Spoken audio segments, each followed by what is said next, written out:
అన్నంలో ఈ ఆవకాయ వేసుకుని కాసంత నెయ్యి తగిలించి అలాగా కలిపి తింటాము.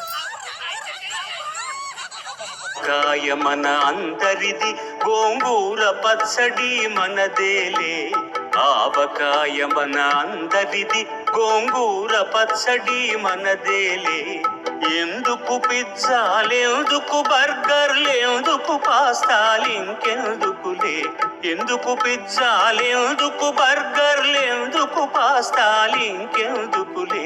ఆవకాయ మన అందరిది, గోంగూర పచ్చడి మనదేలే.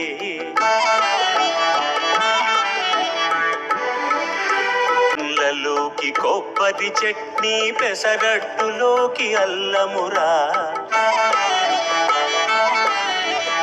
ఇడ్డెన్లలోకి కొబ్బరి చట్నీ, పెసరట్టులో